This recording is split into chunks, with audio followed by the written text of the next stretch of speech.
Hey guys, welcome to my channel Roy official 143। তোমরা সবাই কেমন আছো? আশা করি তোমরা অনেক ভালো আছো, আর আমিও অনেক ভালো আছি। তো আজকে আবার একটা ব্লগ নিয়ে চলে এসেছি। আর তোমরা দেখো, এখন প্রায় ভোর 5টা মতন বাজে, আর আমি উঠে গেছি। 5টারও আগে উঠেছিলাম, কিন্তু তোমাদের সাথে ব্লগটা একটু দেরি করেই আমি শেয়ার করছি। আর চলো তোমাদেরকে একটা জিনিস আমি দেখাই। আর এখানে দেখো, তোমরা রাহুল কিন্তু ঘুমাচ্ছিল, তোমাদের দাদা ভাই। তো ওখানে সোনামাও ঘুমাচ্ছে। তোমরা ভাবছো হয়তো যে এত সকালবেলা ব্লগ কেন আমি স্টার্ট করেছি। আমি কিন্তু যাবো জগন্নাথের স্নান যাত্রা দেখতে।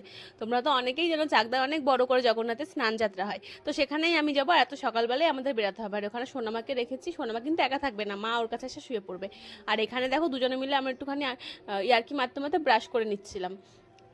দুজনে মিলে ব্রাশ ট্রাশ করে তারপরে রেডি হবো। আর রাহুল বলেছে যে প্রত্যেকবার কিন্তু আমি গঙ্গা স্নান করতে গেলে আমি কিন্তু ভিজে গায়ে মন্দিরে যাই। আমি কিন্তু প্রত্যেক বছর যাই, কিন্তু রাহুল বলেছে এবার এত সকালবেলা তোমাকে আমি ভিজে গায়ে স্নান করে মন্দিরে যেতে দেবো না। তাই জন্যই দেখো, আমি একটা নাইটি পরে নিয়েছি আর গামছা নিয়ে নিয়েছি, যে ওটা পরে স্নান করে তারপরে কিন্তু অন্য চুড়িদার পরে নেবো। আর এখানে দেখো, রাস্তাঘাটগুলো পুরো ফাঁকা, কোনো লোকজন সেরকম নেই। রাহুলের সাথে আমি কথা বলতে বলতে যাচ্ছিলাম। আর এখানে আমি রাহুলকে জিজ্ঞাসা করছিলাম যে বলো তো আমি কত সকালে উঠেছি।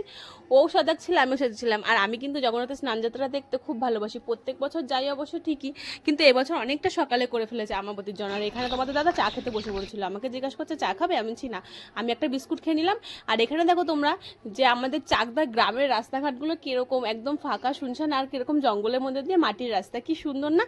তোমরা তোমাদের কার কার বাড়ি চাকদায় তোমরা কিন্তু কমেন্ট করে আমাকে জানাবে। আর এখানে দেখো, অনেক টোটো গাড়ি অনেক কিছু দাঁড়িয়েছিল, কারণ হচ্ছে অনেকে স্নান করতেছে। আমি তো প্রথমে ভেবেছিলাম হয়তো ফাঁকাই, কোনো লোকজন থাকবে না, কিন্তু তো তারপরে এসে দেখি এখানে কত লোকজন। কি জল কোথায় এসছে?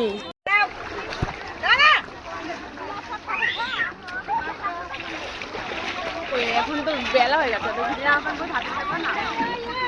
ঠান্ডা লাগলে কি হবে? কেন এটা পরেই নামো?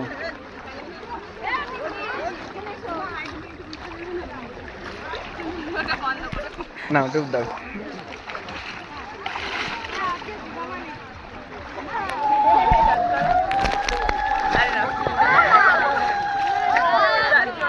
আরে চলো ডুব দিই একসাথে। ডুব দাও।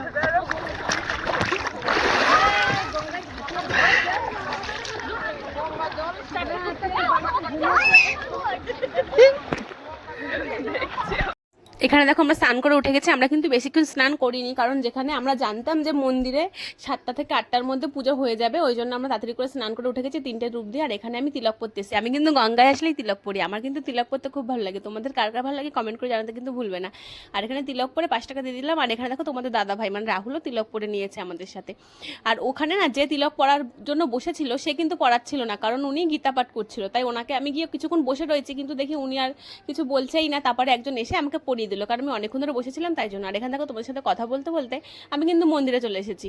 আর যেই জায়গাটা প্রথমে তোমাদেরকে দেখালাম, ওইখানে কিন্তু জগন্নাথ স্নান যাত্রা হবে। এখন ফাঁকা, কোনো লোকজন নেই। আমি ভাবছিলাম প্রথমে যে হয়ে গেছে নাকি, তারপর দেখো যেটা মেন মন্দির, সেই মন্দিরে তোমাদেরকে এনে আমি ঘুরিয়ে ঘুরিয়ে দেখাচ্ছিলাম। আমি কিন্তু ভিডিওটা একটু স্প্লিট করে দিয়েছি, তার কারণ হচ্ছে ভিডিওটা অনেক বড় হয়ে গেছিলো। স্প্লিট না করলে তোমাদের দেখতে একদমই ভালো লাগতো না, ওই জন্য একটুখানি বাড়িয়ে দিয়েছি স্প্লিটটা আমি। আর এখানে দেখো, আমি প্রথমে মন্দিরে এসেছি, মন্দিরে এসে প্রণাম করে নিচ্ছিলাম। আর এখনও দেখো ঠাকুরের দরজা খোলেনি, মানে বাইরে কিন্তু ঠাকুরকে দেওয়ার জন্য ডালা বিক্রি হচ্ছিল। আর অনেক সুন্দর দোকান বসেছে, অনেক রকমের দোকান বসেছিল, বাইরে মেলা মতন বসেছিল। এটা কিন্তু অনেকদিন থাকবে, আমার আর যাওয়া হবে কিনা আমি জানি না, তাও তোমাদেরকে আমি বলে দিলাম। আর এখানে কিন্তু আমি এসে একটু মোমবাতি আর ধূপকাঠি ঠাকুরকে ঘুরিয়ে দেখে নিচ্ছিলাম। এখনো দরজা খোলে, তাতে কি হয়েছে, ঠাকুর তো সব জায়গাতেই আছে। আর ওই জন্য আমি বাইরে থেকে একটুখানি ঠাকুরকে পুজো দিয়ে নিচ্ছিলাম। আর এখানে দেখছি সবাই ঠাকুরের মন্দিরটা চারদিক দিয়ে ঘুরছে, ওই জন্য আমিও একটুখানি প্রদক্ষিণ করে নিলাম মন্দিরটা চারপাশ দিয়ে। আমি কিন্তু বাইরে থেকে ডালা কিনে নিয়ে এসে এখানে ঠাকুরকে পুজো দিয়ে দিয়েছি, কিন্তু নামটাম কিছু লিখিনি, এমনি দিয়ে দিয়েছি মিষ্টিটা। আর এখানে এই ক্লিপটা নিতে কিন্তু আমি ভুলে গেছিলাম তোমাদেরকে, যে ডালা কিনেছি। আর এখানে দেখো, তারপরে ওই মন্দিরটা যেখানে পুজো হবে সেখানটা বসে বসে আমি রাহুল একটু ইয়ার্কি মেরে নিচ্ছিলাম। আরে ওই দেখো ফ্যান চলে গেছে, ফ্যান চলে গেছে। এই ফ্যান চলছে, ফ্যান চলছে, দাঁড়াও একটু পরে শুরু হবে গাইস, দাঁড়াও ওয়েট করো, ওয়েট করে দেখো ফ্যান শুরু হয়ে গেছে, ফ্যান চালু হয়ে গেছে, একটু পরেই শুরু হবে। না না, ব্যাপারটা হচ্ছে সকালবেলা উঠে ঘুমাতে পারিনি ঠিকঠাক, ওই জন্য পাগল হয়ে গেছে। তাহলে তুমি বসে আমার ফোনটা দাও, আমি দেখে আসি ওরা কতদূর আসে জল দিয়ে। তাহলে ওটা একটা মাথা খারাপ নাকি? তার কাটা মানুষ তুমি তো বললে কেন বলছি খিদা পাইছে, খাদিনে চলো ওখান বসে দেখছি তরকারি হয়েছে, সবে পরোটা হবে, তারপরে খাওয়া হবে। বসে রয়েছি। যেহেতু আমরা 5টার সময় উঠে বেরিয়ে গেছিলাম তাই খুব খিদে পেয়ে গেছিলো। রাহুল তো চা খেয়েছে কিন্তু আমি তো চাও খাইনি, একটা বিস্কুট খেয়েছি, তাই জন্য রাহুলকে বলার পরে আমাকে এখানে খাতে নিয়ে এসছে। আর ওই মেলার মধ্যেই কিন্তু কচুরির দোকান বসেছিল দুখানা, তা ওখান থেকে এক জায়গায় আমরা এসছি। আর প্লেট এখানে 3টে কচুরির প্লেট 20 টাকা করে বিক্রি করছিল, তা আমরা 1 প্লেট করে নিয়ে নিয়েছি দুজনে। আর এখানে রাহুলের আমি খেতে খেতে বলছিলাম যে সোনামাকে কি নিয়ে আসবো।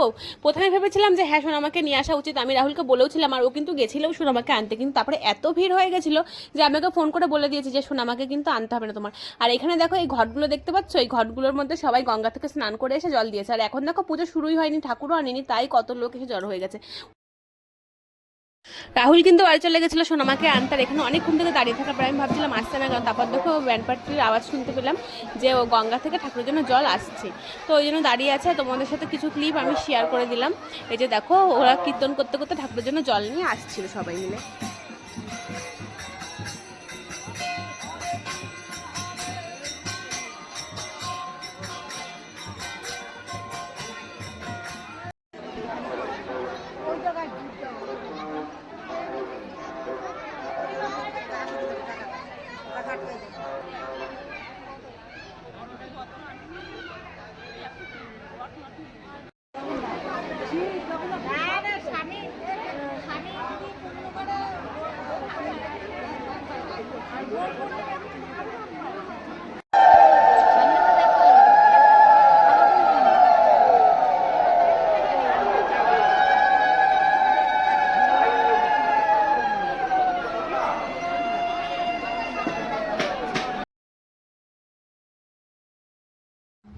আর ওই যে দেখো ভগবান আসছে, তোমরা কি দেখতে পাচ্ছ? নাচতে নাচতে জগন্নাথ দেব আমাদের দিকে আগিয়ে আসছে।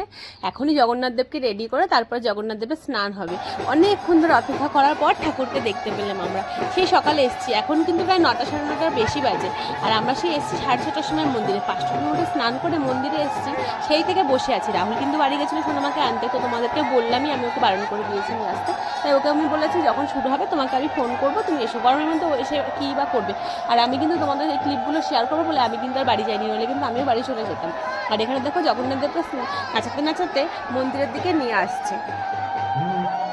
স্বাগতম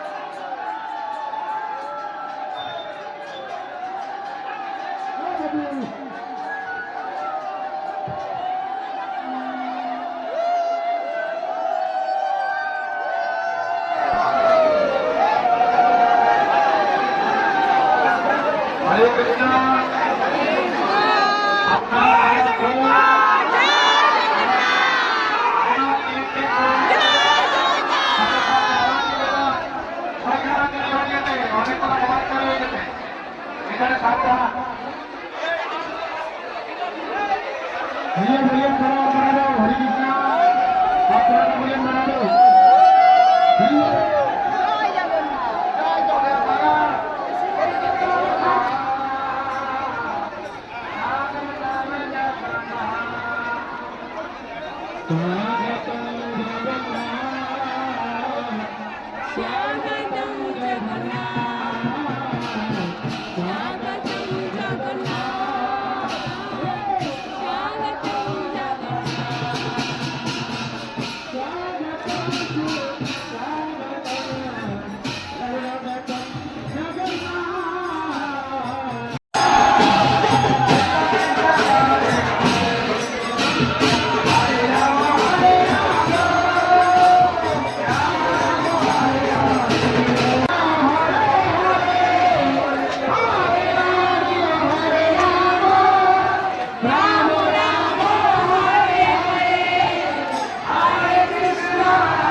জানি না তোমাদের সাথে কি ক্লিপ শেয়ার করতে পারলাম, তবুও ওই গরমের মধ্যে অত সকাল থেকে যেটুকু পেরেছি সেটুকু তোমাদের সাথে শেয়ার করেছি। আর তোমরা কে কে এই মন্দিরে এসেছিলে, কালকে ছিলে, সেটা কিন্তু কমেন্ট করে জানাতে একদমই ভুলবে না। আজকের ভিডিওটা এইখানে, ভিডিওটা ভালো লাগলে একটা লাইক করে দিও। দেখা হচ্ছে নেক্সট ভিডিওতে। আর আমরা কিন্তু খুব তাড়াতাড়ি বেরিয়ে এসেছি, মানে 12টার মধ্যে বাড়ি চলে এসেছি। তার কারণ হচ্ছে সোনামা বাড়িতে একা ছিল, ওই জন্য ওকে কিন্তু নিয়ে আমরা আসতে পারিনি এই গরমের কারণে। তাই জন্য বলছি আজকের ভিডিওটা এইখানেই। ভিডিওটা ভালো লাগলে একটু লাইক করে দিও। দেখা হচ্ছে নেক্সট ভিডিও। যারা যারা আমার চ্যানেল নতুন আছে তারা প্লিজ আমার চ্যানেলটা সাবস্ক্রাইব করতে কিন্তু একদমই ভুলবে না। যারা পেজ থেকে ভিডিওটা দেখছো তারা প্লিজ পেজটাকে ফলো করতে দিও, করে দিও। দেখা হচ্ছে নেক্সট ভিডিও। টাটা সবাইকে। আর দেখো আমার অবস্থাটা বেরোনোর আগে, আর আমি কিন্তু এখানে এসে রাহুলকে হারিয়ে ফেলি।